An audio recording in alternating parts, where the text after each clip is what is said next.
Good morning to ऑल्स। मैं doctor OP Verma आप सभी का अरस्तु study point YouTube channel by doctor OP sir पर हार्दिक स्वागत करता हूं, हार्दिक अभिनंदन करता हूं। जैसा कि आपको पता है कि हमने बायोलॉजी के अंदर मानव शरीर तंत्रों के बारे में चर्चाएं की थी। उनमें अपना एक अंतःस्रावी तंत्र चल रहा था। उस अंतःस्रावी तंत्र के अंदर जो अंतःस्रावी और बहिस्रावी ग्रंथि होती हैं उनमें डिफरेंस पड़ा। अंतःस्रावी ग्रंथियों में हमने थायराइड ग्रंथि, पैराथायराइड ग्रंथि और थाइमस ग्रंथि के बारे में पढ़ लिया था। उसी कड़ी में आज अपन पीयूष ग्रंथि के बारे में पढ़ेंगे। ये पीयूष ग्रंथि जिसे मास्टर ग्रंथि भी कहा जाता है। पीयूष ग्रंथि को मास्टर ग्रंथि इसलिए कहते हैं क्योंकि ये शरीर की जितनी भी अंतःस्रावी ग्रंथि हैं उन सभी पर नियंत्रण का कार्य करती है। अंतःस्रावी ग्रंथियों पर नियंत्रण की वजह से इसे मास्टर ग्रंथि या इसी को ऑर्केस्ट्रा ऑफ एंडोक्राइन ग्लैंड भी कहा जाता है। तो अंतःस्रावी ग्रंथियों का मास्टर या ऑर्केस्ट्रा किसे कहते हैं? पीयूष ग्रंथि या पिट्यूटरी ग्लैंड्स को कहा जाता है। तो पीयूष ग्रंथि का काम होता है अंतःस्रावी ग्रंथियों पर नियंत्रण करना। इससे पीयूष ग्रंथि का यदि स्थिति देखी जाए तो इसकी स्थिति देखें तो यह अग्र मस्तिष्क में स्थित होती है। अग्र मस्तिष्क के अंदर होती है। हमारे मस्तिष्क के 3 पार्ट होते हैं, अग्र मस्तिष्क, मध्य मस्तिष्क और पश्च मस्तिष्क। अग्र मस्तिष्क को प्रोजेंसेफेलॉन, मध्य मस्तिष्क को मेसेंसेफेलॉन और पश्च मस्तिष्क को रोम्बेनसेफेलॉन कहा जाता है। तो यह अग्र मस्तिष्क के अंदर स्थित होती है। इसका वजन देखा जाए तो वजन 0.5 ग्राम होता है। यह 0.5 ग्राम की मटर के दाने के समान होती है। तो मटर के दाने के समान अग्र मस्तिष्क में स्थित 0.5 ग्राम की होती है। इस ग्रंथि ये जो ग्रंथि है यह हमारे शरीर की सबसे छोटी अंतःस्रावी ग्रंथि भी है। तो ध्यान रहे कि हमारे शरीर की सबसे छोटी अंतःस्रावी ग्रंथि तो हमारे शरीर की सबसे छोटी अंतःस्रावी ग्रंथि कौन सी है? पीयूष ग्रंथि होती है। जबकि सबसे जो बड़ी अंतःस्रावी ग्रंथि है वो थायराइड ग्रंथि होती है। थायराइड ग्रंथि हमारे शरीर की सबसे बड़ी, जबकि पीयूष ग्रंथि सबसे छोटी अंतःस्रावी ग्रंथि है। अब यहाँ से प्रश्न आता है, यदि आपको क्वेश्चन पूछ लिया जाए कि शरीर की सबसे छोटी अंतःस्रावी ग्रंथि कौन सी है, उस ग्रंथि के अंदर पीयूष ग्रंथि भी ऑप्शन दे रखा है और पीनियल ग्रंथि भी दे रखा है। तो पीनियल ग्रंथि आंसर चला जाएगा, क्योंकि पीनियल ग्रंथि शरीर की सबसे छोटी चावल के दाने के समान 0.2 ग्राम की होती है। इसलिए पीयूष और पीनियल दोनों ही ऑप्शन में दे रखे हैं। तो आंसर क्या करना है? पीनियल। और यदि आपको पीनियल ऑप्शन में नहीं दिया गया है तो आंसर क्या चला जाएगा? सबसे छोटी अंतःस्रावी ग्रंथि में पीयूष ग्रंथि चला जाएगा। ये जो पीयूष ग्रंथि है ये स्फीनोइड अस्थि के अंदर स्थित होती है। कौन सी अस्थि में? स्फीनोइड अस्थि। हमारी जो स्फीनोइड अस्थि है ये कपाल का निर्माण करने में भाग लेने वाली अस्थि है। स्फीनोइड अस्थि ये जो मस्तिष्क के अंदर स्थित होती है, उस स्फीनोइड अस्थि में एक गुहा होती है जिसे बोलते हैं सैला टर्सिका गुहा। उस सैला टर्सिका गुहा में स्थित होती है। तो कौन सी अस्थि के अंदर पाई जाती है? स्फीनोइड अस्थि। और स्फीनोइड अस्थि के अंदर कौन सी गुहा है? ये सैला टर्सिका कैविटी। तो सैला टर्सिका कैविटी के अंदर स्थित होती है। इसे यदि यूँ समझा जाए कि माना ये अपनी पीयूष ग्रंथि है, इसके 2 पार्ट मान लेते हैं। एक भाग होता है इसका अग्रभाग होगा, एक हो गया इसका पश्च भाग। ये जो अग्रभाग है इस अग्रभाग को कहा जाता है एडिनो हाइपोफाइसिस। अग्रभाग को क्या कहते हैं? Adeno hypophysis.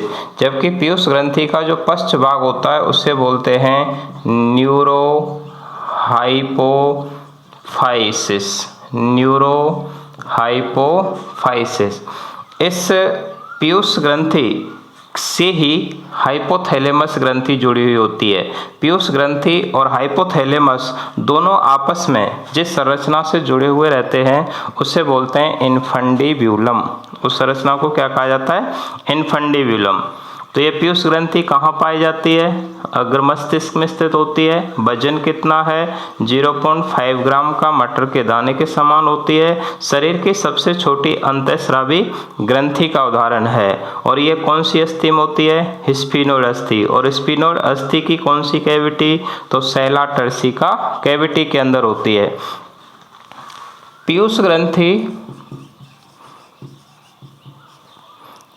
इन्फंडिब्यूलम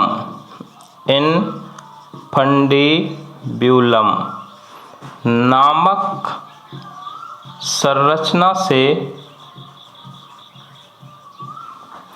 हाइपोथैलेमस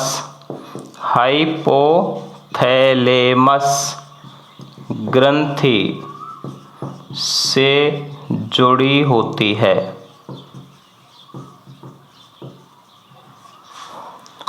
तो ये जो पीयूष ग्रंथि है, ये पीयूष ग्रंथि और हाइपोथैलेमस दोनों के बीच में जो कनेक्टिव टिश्यू की बनी हुई संरचना पाई जाती है, योजक कड़ी के रूप में पाई जाती है, वो है इन्फंडिब्यूलम। और इन्फंडिब्यूलम नाम की संरचना से दोनों अर्थात पीयूष ग्रंथि और हाइपोथैलेमस आपस में जुड़ी होती हैं।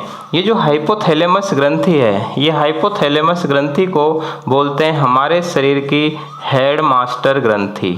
इसी को क्या कहा जाता है? हेड मास्टर, या इसी हाइपोथैलेमस को सर्वोच्च कमांडर भी कहा जाता है। इसी को क्या बोलते हैं? सुप्रीम कमांडर या सर्वोच्च कमांडर। तो हमारे ग्रंथियों में, अंतःस्रावी ग्रंथियों में सर्वोच्च कमांडर या हेडमास्टर किसको बोलते हैं? हाइपोथैलेमस को, क्योंकि हाइपोथैलेमस पीयूष ग्रंथि पर नियंत्रण का कार्य भी करती है। इसीलिए इसे मास्टरों का मास्टर या हेडमास्टर, या इसी को बोलते हैं supreme commander of endocrine gland. ये जो हाइपोथैलेमस ग्रंथि है, ये हमारे शरीर की आधुनिक सबसे छोटी ग्रंथि भी मानी जाती है। तो इस हाइपोथैलेमस को क्या बोलते हैं? आधुनिक सबसे छोटी अंतःस्रावी ग्रंथि। ये वास्तव में मस्तिष्क का पार्ट होता है। ये शरीर की आधुनिक सबसे छोटी ग्रंथि माना जाता है। ये जो हेड मास्टर ग्रंथि है, सर्वोच्च कमांडर हाइपोथैलेमस, और इसी ग्रंथि का वास्तव में काम होता है हमारे शरीर के अंदर भूख है या प्यास है, या शरीर का तापमान है, या नींद है, या उत्तेजना, या जितनी भी भावनाएं होती हैं या इच्छाएं होती हैं, इन सभी क्रियाओं पर नियंत्रण का कार्य करती है। तो भूख, प्यास, ताप, नींद, उत्तेजना, भावना, इच्छा आदि जैसी जैविक क्रियाओं का नियंत्रण कौन करती है? हेडमास्टर या हाइपोथैलेमस। हाइपोथैलेमस और पीयूष ग्रंथि के बीच में कौन सी संरचना होती है? इन्फंडिब्यूलम होती है। हेडमास्टर किसको बोलते हैं? हाइपोथैलेमस को। और मास्टर किसको बोलते हैं? पीयूष ग्रंथि को। पीयूष ग्रंथि के अपन ने कितने पार्ट देखे? 2 पार्ट। अग्रभाग को क्या कहते हैं? एडिनो हाइपोफाइसिस, जिससे लगभग 6-7 हार्मोन स्रावित होते हैं, जबकि जो पश्च भाग है उसे न्यूरो हाइपोफाइसिस कहते हैं, इससे 2 हार्मोन स्रावित होते हैं। तो पीयूष ग्रंथि की अपन स्थिति देखी, कौन सी हड्डी के अंदर स्थित होती है? स्फीनोइड अस्थि के अंदर। और स्फीनोइड अस्थि के अंदर जो कैविटी होती है, उस कैविटी को बोलते हैं सेला टर्सिका कैविटी। कौन सी कैविटी? सेला टर्सिका। सेला टर्सिका गुहा के अंदर स्थित होती है।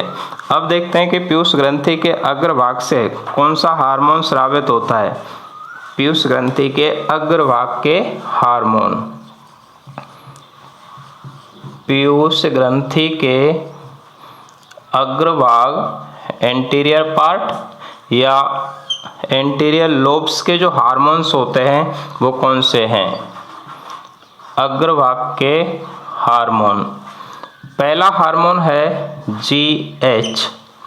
GH या GH को ही बोलते हैं STH। GH कहें STH कहें, एक ही बात है। अर्थात जो GH है वो GH का मतलब होता है growth hormone, growth hormones,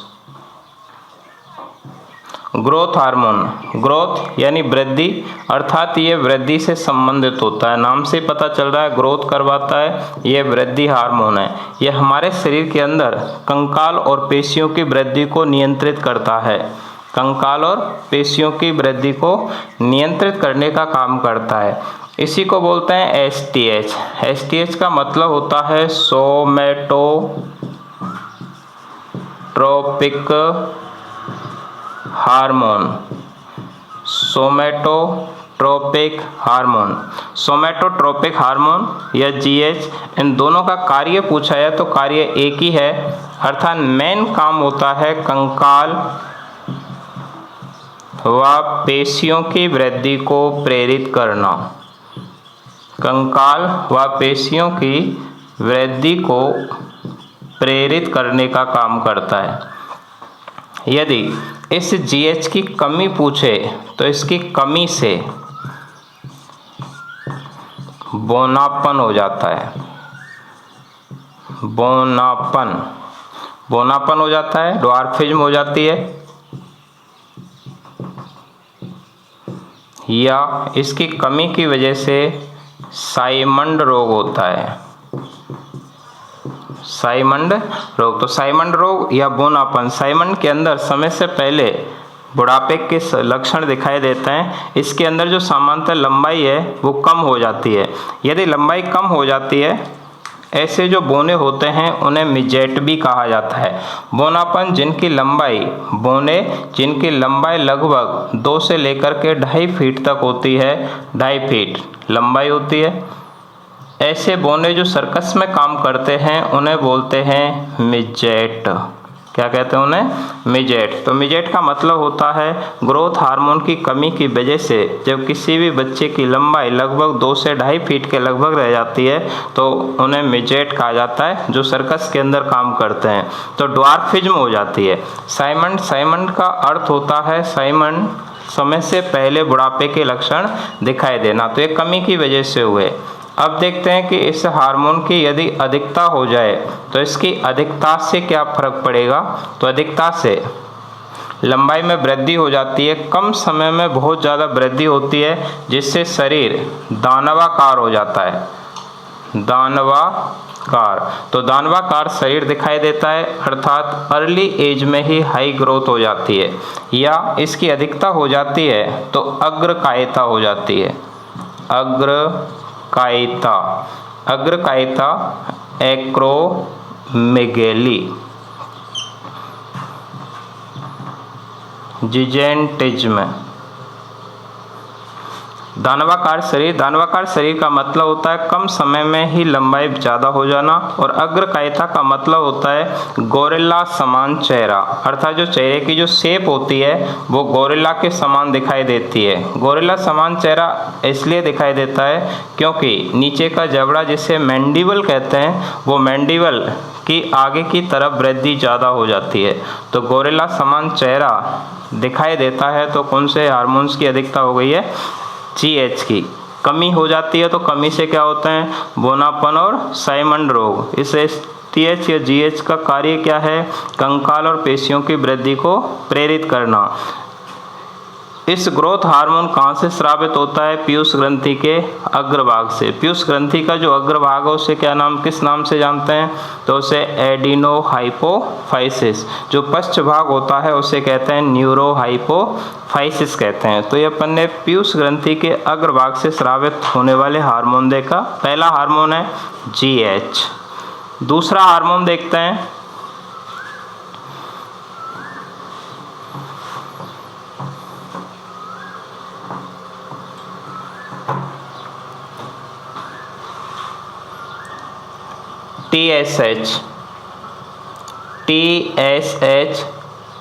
TSH thyroid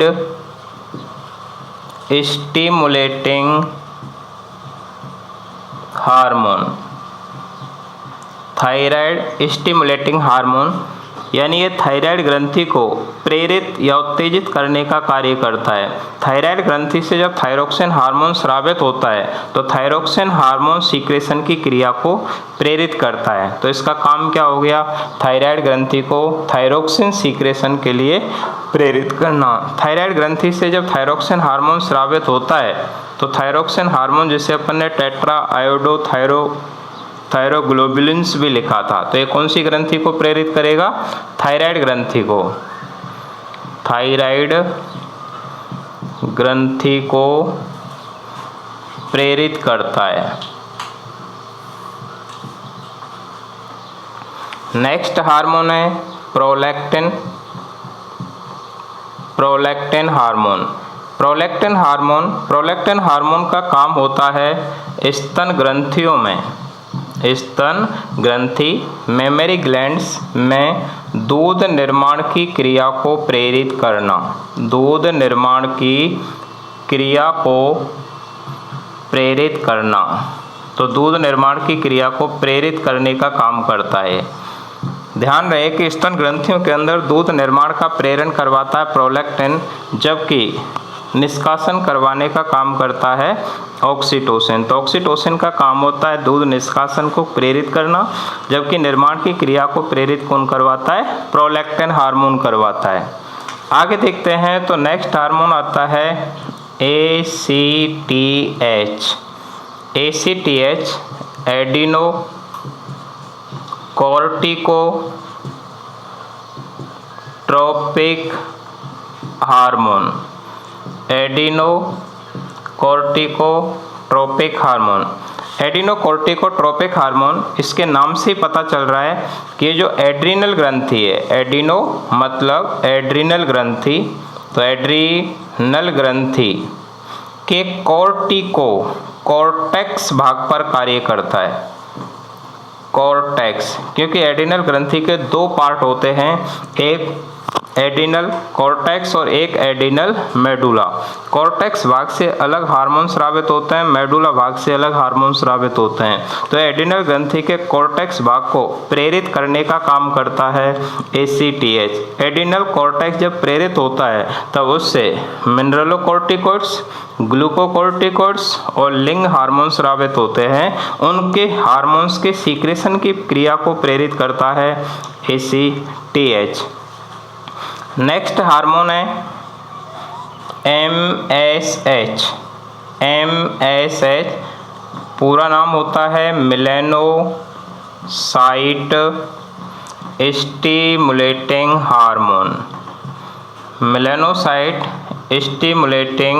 hormone. Melanocyte stimulating hormone, ये मेलानिन जो वर्णक होता है, कौन सा वर्णक, मेलेनिन वर्णक का निर्माण करता है। मेलेनिन वर्णक का निर्माण करती हैं मेलानोसाइट कोशिका। यह मेलेनिन वर्णक हमारी स्किन के अंदर सूर्य की पराबैंगनी किरणों से सुरक्षा का कार्य करता है। तो इसका वास्तव में काम होता है स्किन के अंदर पराबैंगनी किरणों से सुरक्षा करना। मेलानोसाइट कोशिकाओं से बनता है। मेलानोसाइट कोशिका हमारी स्किन के अंदर पाई जाने वाली जो मेलानोब्लास्ट सेल्स होती हैं उनके मॉडिफिकेशन से बनती हैं। हमारी स्किन में दो परत एपिडर्मिस और डर्मिस, एपिडर्मिस और डर्मिस दोनों के संधि तल जंक्शन पर पाई जाती है मेलानोब्लास्ट, और मेलानोब्लास्ट के मॉडिफिकेशन से बनती है मेलानोसाइट, और मेलानोसाइट से बनता है मेलेनिन वर्णक। मेलेनिन वर्णक का काम होता है सूर्य की जो पराबैंगनी किरणें हैं, पराबैंगनी किरणें, अल्ट्रावायलेट किरणें, उनसे ये सुरक्षा का कार्य करता है। दूसरा इसका काम होता है हमारी स्किन, हमारे बाल और आँख को रंग प्रदान करना। तो वास्तव में हमारी स्किन, बाल और आँखों का जो रंग है वो कौन से वर्णक की वजह से होता है, मेलेनिन वर्णक की वजह से होता है। यदि मेलेनिन वर्णक की कमी हो जाती है, इस वर्णक की कमी हो जाए तो इसकी कमी से रंजकहीनता रोग होता है। कौन सा रोग हो जाएगा, रंजकहीनता। रंजकहीनता, एल्बिनिज्म। तो रंजकहीनता या एल्बिनिज्म कौन से वर्णक की कमी से होता है? मिलेनिन वर्णक। कौन से हार्मोन की कमी से होता है? MSH। यदि किसी को रंजकहीनता है तो ऐसे लोगों को एल्बिडो के नाम से जानते हैं। एल्बिडो, तो एल्बिडो कहा जाता है।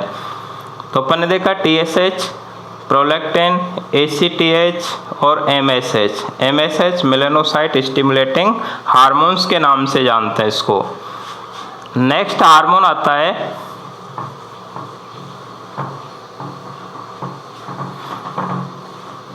FSH।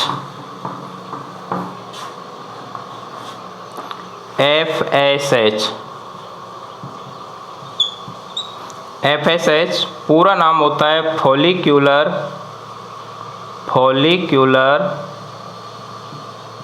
Stimulating hormone.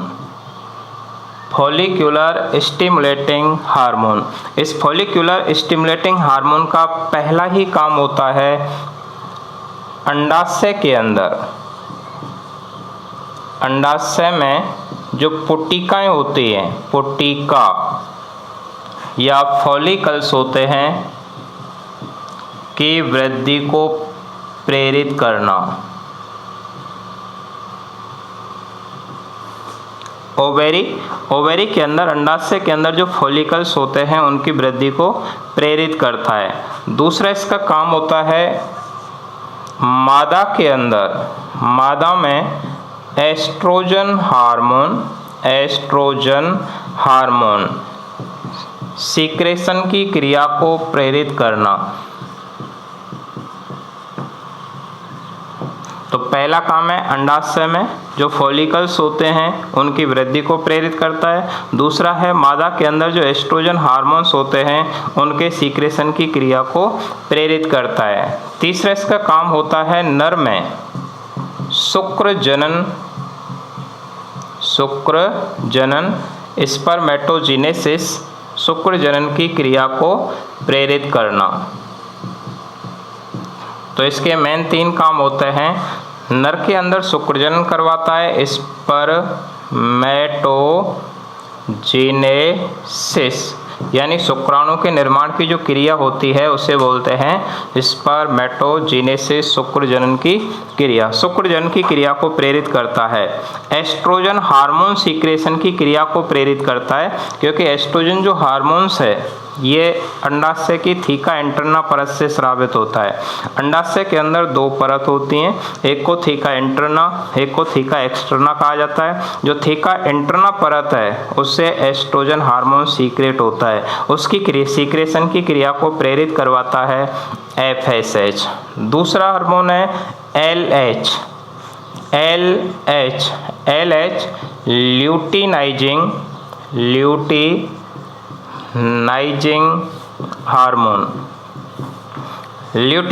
Hormone.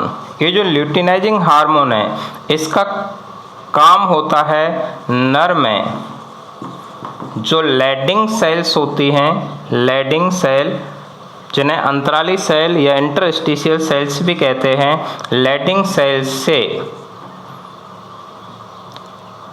Testosterone hormone स्रावित करवाना।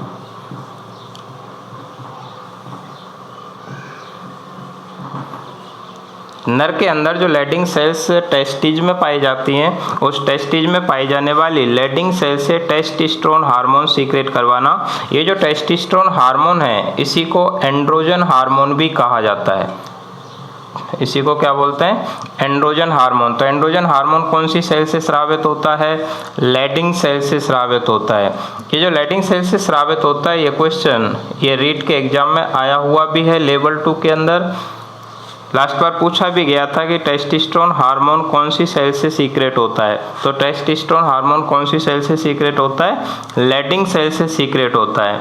और ये क्वेश्चन आगे दूसरा कार्य देखें तो ये मादाओं के अंदर, मादाओं में प्रोजेस्टेरोन हार्मोन,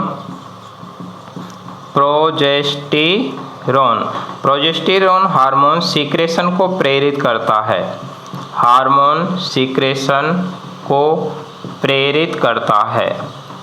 तो प्रोजेस्टेरोन हार्मोन अंडाशय के अंदर कार्पस ल्यूटियम स्ट्रक्चर से स्रावित होता है, जिसे प्रेगनेंसी मेंटेनिंग हार्मोन के नाम से भी जानते हैं। तो एस्ट्रोजन हार्मोन सीक्रेशन को कौन प्रेरित करता है? एफएसएच। और प्रोजेस्टेरोन हार्मोन सीक्रेशन को प्रेरित कौन करवाता है? एलएच करवाता है। इसी का काम होता है अंडोत्सर्ग। अंडोत्सर्ग अंडे के उत्सर्जन की क्रिया या ओव्यूलेशन को प्रेरित करना, ओव्यूलेशन को प्रेरित करने का काम करता है। अर्थात जब अंडाशय के अंदर जब फॉलिकल्स मैच्योर हो जाते हैं या यूँ कहें कि ओवा बन जाता है, तब वो फैलोपियन ट्यूब के अंदर आता है और अंडाशय से फैलोपियन ट्यूब के अंदर सेकेंडरी oocyte संरचना का आना ही क्या कहलाता है? ओव्यूलेशन। इस ओव्यूलेशन अंडोत्सर्ग को प्रेरित करने का काम करता है एलएच। नर के अंदर क्या करेगा? लैटिंग सेल से टेस्टोस्टेरोन हार्मोन सीक्रेशन को प्रेरित करता है। ये जो एफएसएच और एलएच हैं, ये दोनों ही हार्मोन ये गैमेटोजेनेसिस से संबंधित होते हैं। इसीलिए गैमेटोजेनेसिस से संबंधित होने की वजह से इन दोनों को मिलाकर बोलते हैं गोनेडोट्रोपिक हार्मोन। Gonadotropic hormone. तो गोनेडोट्रोपिक हार्मोन कौन कौन से होते हैं? तो एक एफएसएच और दूसरा एलएच, क्योंकि ये युग्मक जनन की क्रिया से संबंधित होते हैं, एफएसएच और एलएच। ये गोनेडोट्रोपिक के नाम से फर्स्ट ग्रेड के पेपर में भी आ चुका है। फर्स्ट ग्रेड आरपीएससी का जो एग्जाम हुआ था उसमें पूछा भी गया कि गोनेडोट्रोपिक हार्मोन कौन से हैं। तो गोनेडोट्रोपिक में कौन कौन से आते हैं? एफएसएच और एलएच दोनों हार्मोन्स आ जाते हैं। कहाँ से सीक्रेट होते हैं? ये पीयूष ग्रंथि के अग्रभाग। तो ये अपन ने देखे पीयूष ग्रंथि के अग्रभाग से स्रावित होने वाले हार्मोन्स। इसमें जीएच देखा, टीएसएच देखा, एसीटीएच देखा, एलएच देखा, एफएसएच देखा, एमएसएच देखा। पीयूष ग्रंथि का जो अग्रभाग होता है उसे एडिनोहाइपोफाइसिस के नाम से जानते हैं, जबकि जो पश्च भाग होता है उसे कहते हैं न्यूरोहाइपोफाइसिस। न्यूरोहाइपोफाइसिस। नेक्स्ट देखते हैं पश्च भाग के हार्मोन। पीयूष ग्रंथि का जो पोस्टीरियर पार्ट होता है, पोस्टीरियर लोब्स होता है, उससे निकलने वाले हार्मोन। इससे दो हार्मोन निकलते हैं। पहला है एडीएच। एडीएच को ही बोलते हैं वैसोप्रेसिन। एडीएच कहें, वैसोप्रेसिन कहें, एक ही बात। एडीएच का पूरा नाम होता है anti diuretic hormone. Anti diuretic hormone. Anti diuretic hormone, diuretic शब्द का मतलब होता है ऐसे पदार्थ जो कि सामान्यतया मूत्र निर्माण की दर को बढ़ा देते हैं, उन्हें डाईयूरेटिक्स कहा जाता है। जबकि मूत्र निर्माण की दर को घटाने का काम करते हैं, उन्हें एंटी डाईयूरेटिक सब्सटेंस कहा जाता है। तो एडीएच को ही वैसोप्रेसिन कहा जाता है। इसका वास्तव में कार्य है, जब मूत्र निर्माण की क्रिया होती है तो मूत्र निर्माण के दौरान जल का पुनः अवशोषण, अवशोषण प्रेरित करना, इसका वास्तव में काम होता है मूत्र निर्माण की क्रिया के दौरान जल का पुनः अवशोषण, रीएब्जॉर्प्शन को प्रेरित करता है। क्योंकि मूत्र निर्माण की क्रिया के दौरान 3 स्टेप्स होते हैं। एक अल्ट्राफिल्ट्रेशन, परानिस्पंदन, दूसरा रीएब्जॉर्प्शन और तीसरा सीक्रेशन। जो रीएब्जॉर्प्शन की क्रिया होती है उस दौरान जल का पुनः अवशोषण करवाता है एडीएच। मूत्र निर्माण की क्रिया के दौरान 3 हार्मोन्स की जरूरत होती है, एक एल्डोस्टेरोन हार्मोन, एक पैराथार्मोन और एक एडीएच। यदि इससे एडीएच की कमी हो जाती है तो इसकी कमी की वजह से ज़्यादा मूत्र आता है या यूरिन सीक्रेशन की रेट होती है वो बढ़ जाती है, जिससे रोग होता है पॉलीयूरिया या इसी को बोलते हैं डाईयूरेसिस। इसे डायूरेसिस भी कहते हैं, या इसी को बोलते हैं diabetes mellitus, diabetes insipidus. Diabetes insipidus, diabetes insipidus का मतलब पॉलीयूरिया, मतलब बार बार मिक्सचुरेशन की क्रिया होना। तो ये कौन से हार्मोन की कमी को बताएगा? एडीएच। एडीएच का काम क्या है? जल के पुनः अवशोषण की क्रिया को प्रेरित करना। कहाँ से सीक्रेट होता है? पीयूष ग्रंथि के पश्च भाग से स्रावित होता है। दूसरा हार्मोन है ऑक्सीटोसिन।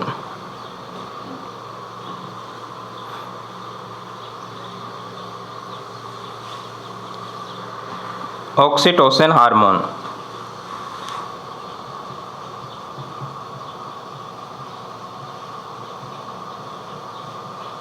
ऑक्सीटोसिन हार्मोन जो पीयूष ग्रंथि के पश्च भाग से स्रावित होता है। इस ऑक्सीटोसिन का कार्य होता है वास्तव में जब शिशु जन्म की क्रिया होती है, शिशु जन्म या प्रसव या पार्चुरेशन की क्रिया के समय गर्भाशय में जो पेरिस्टेल्सिस मूवमेंट होती है, गर्भाशय में क्रैमाकुंचन गति उनको प्रेरित करने का काम करता है। क्रैमाकुंचन गति पेरिस्टेल्सिस मूवमेंट गतियों को प्रेरित करने का काम करता है। दूसरा इसका काम होता है जब शिशु का जन्म होता है, पार्चुरेशन होता है, तो बाद में स्तन ग्रंथियों से दूध का निष्कासन प्रेरित करता है। तो दूध के निष्कासन की क्रिया को भी प्रेरित करवाता है। तो इसके दो मेन फंक्शन होते हैं। इसी कारण इस ऑक्सीटोसिन को पार्चुरेटरी हार्मोन्स भी कहा जाता है या प्रसव हार्मोन्स के नाम से जानते हैं। आजकल इसी का उपयोग फल और सब्जी के आकार को बढ़ाने में भी किया जाता है। फल सब्जी के आकार को बढ़ाने में भी प्रयुक्त होता है।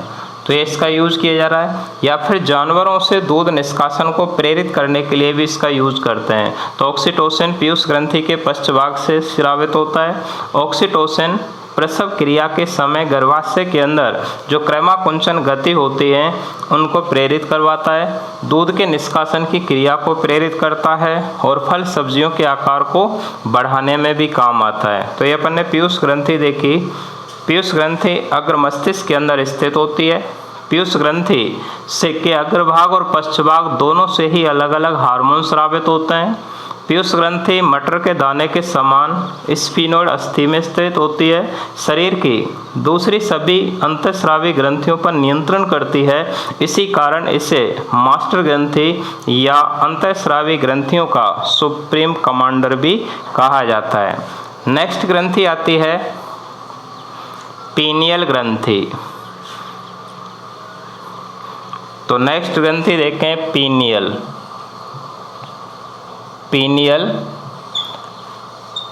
ग्रंथि भी अग्र मस्तिष्क के अंदर ही स्थित होती है। इसकी यदि स्थिति देखी जाए तो ये भी अग्र मस्तिष्क में ही होती है, अग्र मस्तिष्क में स्थित। इसका वजन देखा जाए तो 0.2 ग्राम की होती है, चावल के दाने के समान। यह पीयूष ग्रंथि से भी छोटी होती है। ये पीनियल ग्रंथि के अन्य नाम, बहुत सारे नाम हैं इसके, जैसे इसका पहला नाम है एसर ब्यूलाई। इसे एसर ब्यूलाई के नाम से भी जाना जाता है। इसी को बोलते हैं मस्तिष्क की रेत, क्योंकि जब लैंगिक परिपक्वता पूर्ण हो जाती है, अर्थात लगभग देखा जाए तो जन्म के समय इसकी साइज बहुत बड़ी होती है, लेकिन लैंगिक परिपक्वता जैसे स्टार्ट होती है तो धीरे धीरे इसकी साइज धीरे छोटी होती है। अंत में इसमें कैल्शियम क्रिस्टल्स जम जाते हैं। कैल्शियम क्रिस्टल्स जम जाने की वजह से इसे मस्तिष्क की रेत, ब्रेन सैंड के नाम से भी जाना जाता है। इसी को बोलते हैं लैंगिक जैविक घड़ी। लैंगिक जैविक घड़ी सेक्सुअल बायोलॉजिकल क्लॉक भी कहा जाता है, क्योंकि ये सेक्सुअल मैच्योरिटी लैंगिक परिपक्वता से संबंधित होती है। इसी ग्रंथि को बोलते हैं कोमाकार ग्रंथि, क्योंकि इसकी जो शेप होती है वो कोमाकार होती है, इसलिए इसे कोमाकार ग्रंथि के नाम से भी जाना जाता है। इसी ग्रंथि को बोलते हैं निष्क्रिय तीसरी आँख। निष्क्रिय तीसरी आँख, तो ये निष्क्रिय तीसरी आँख कहें, कोमाकार ग्रंथि, लैंगिक जैविक घड़ी, मस्तिष्क की रेत, एसरब्यूलाई, ये सारे नाम पीनियल ग्रंथि के होते हैं। पीनियल ग्रंथि अग्र मस्तिष्क के अंदर स्थित सबसे छोटी ग्रंथि यानी पीयूष ग्रंथि से भी छोटी ग्रंथि होती है, और इस ग्रंथि से स्रावित होने वाला जो हार्मोन्स है वो हार्मोन है melatonin. Melatonin hormone, melatonin hormone स्रावित होता है। मेलेटोनिन हार्मोन्स का काम होता है मेलेनिन वर्णक के विपरीत कार्य करना। मेलेनिन वर्णक के विपरीत कार्य करना। मेलेनिन वर्णक जो कि मेलेनोसाइट सेल से स्रावित होता है, उसके विपरीत कार्य करने वाला हार्मोन कौन सा है? Melatonin hormone. मेलेटोनिन हार्मोन जो होता है ये लैंगिक जैविक घड़ी अर्थात पीनियल ग्रंथि से स्रावित होता है। पीनियल ग्रंथि छोटे बच्चों के अंदर ज़्यादा बड़ी होती है, जबकि लैंगिक परिपक्वता जब पूरी हो जाती है तो लैंगिक परिपक्वता पूरी होते ही ये ग्रंथि धीरे धीरे निष्क्रिय होने लगती है। इसी कारण इसे लैंगिक जैविक घड़ी कहते हैं। अंधे बच्चों के अंदर ये जल्दी निष्क्रिय होती है, क्योंकि ये ग्रंथि ये प्रकाश संवेदी ग्रंथि है। कैसी ग्रंथि होती है? ये प्रकाश सेंसिटिव होती है, लाइट सेंसिटिव है, प्रकाश संवेदी ग्रंथि। प्रकाश संवेदी ग्रंथि होती है, अर्थात अंधे बच्चों के अंदर जल्दी निष्क्रिय हो जाती है। इसी कारण अंधे बच्चों में साधारण बच्चों की अपेक्षा लैंगिक परिपक्वता जल्दी होती है। कौन सी ग्रंथि? ये पीनियल। तो पीनियल ग्रंथि पड़ी अपन अग्र मस्तिष्क में स्थित, चावल के दाने के समान 0.2 ग्राम की होती है। इन नामों से जानी जाती है। मुख्य स्रावित हार्मोन है मेलेटोनिन हार्मोन। मेलेटोनिन हार्मोन का काम होता है मेलेनिन वर्णक के विपरीत कार्य करना। तो ये आज अपन ने पीयूष ग्रंथि और पीनियल ग्रंथि दोनों ही मस्तिष्क के अंदर स्थित होती है, इनकी चर्चा की। पीयूष ग्रंथि से ही जुड़ी रहती है हाइपोथैलेमस, जिसे हेडमास्टर ग्रंथि कहते हैं, और हेडमास्टर हाइपोथैलेमस का काम होता है पीयूष ग्रंथि की गतिविधियों पर नियंत्रण करना। हाइपोथैलेमस हमारे अग्र मस्तिष्क का पार्ट होता है। यहाँ से आगे की बातें अपन नेक्स्ट क्लास में करेंगे। आज के लिए इतना ही। बहुत बहुत धन्यवाद आपको। आप सभी से रिक्वेस्ट है कि अरस्तु study point YouTube channel by doctor OP sir को सब्सक्राइब करें, लाइक करें और कमेंट्स करें, जिससे मेरे द्वारा बनाया गया वीडियो आप तक जल्दी से जल्दी पहुंचे और उसका उपयोग करके आप सफल हो सकें। Thanks to all.